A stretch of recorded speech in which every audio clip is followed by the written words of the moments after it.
আজি আমি UCC লৈ আহিলো বাবা সাহেব আম্বেদকাৰৰ সপোন আছিল আজি এই ইউনিফৰ্ম সিভিল কোডে আমাৰ সংখ্যালঘু সমাজৰ মহিলাসকলক এক নতুন জীৱন দিব জীয়াই থকাৰ অধিকাৰ দিব সম্পত্তিৰ ওপৰত সমান অধিকাৰ দিব বাল্য বিবাহ ৰোধ কৰিব পলিগেমি বন্ধ কৰিব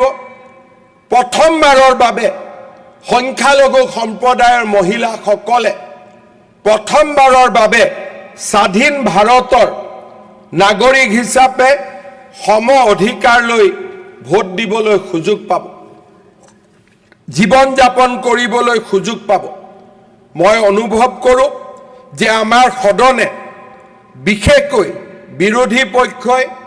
ধৰ্মীয় সংখ্যালঘুৰ আই মাতৃসকলৰ ইমান দিনে তেওঁলোকে যি নিৰ্মম যাতনা জীৱনৰ প্ৰতিটো পদক্ষেপত ভোগ কৰি আহিছিলে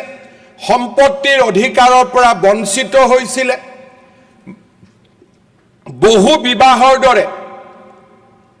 অত্যন্ত অমানৱীয় প্ৰথাৰ লগত জীয়াই আছিলে আজি আমি সেই আটাইবোৰ শেষ কৰি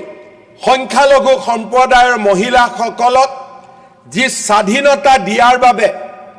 আমি আগবাঢ়িছো আমাৰ অসমৰ ইতিহাসত সামাজিক ন্যায় প্ৰচেষ্টাৰ দিশত যি আটাইতকৈ শক্তিশালী আইন এখন আমি লৈ আহিছো তাত নিশ্চিতভাৱে সকলোৱে সহযোগিতা কৰিব আৰু আমাৰ ৰাজ্যখনক সামাজিক ন্যায় দিশত এখন গুৰুত্বপূৰ্ণ ৰাজ্য হিচাপে প্ৰতিপন্ন কৰিব মই গৌৰৱ অনুভৱ কৰোঁ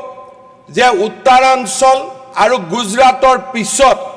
ইউনিফৰ্ম সিভিল কোড এডপ্ট কৰা অসম তৃতীয়খন ৰাজ্য হিচাপে পৰিগণিত হ'ব Assam will stand as a third state after Gujarat and Uttarakhand to have a uniform civil code in our state.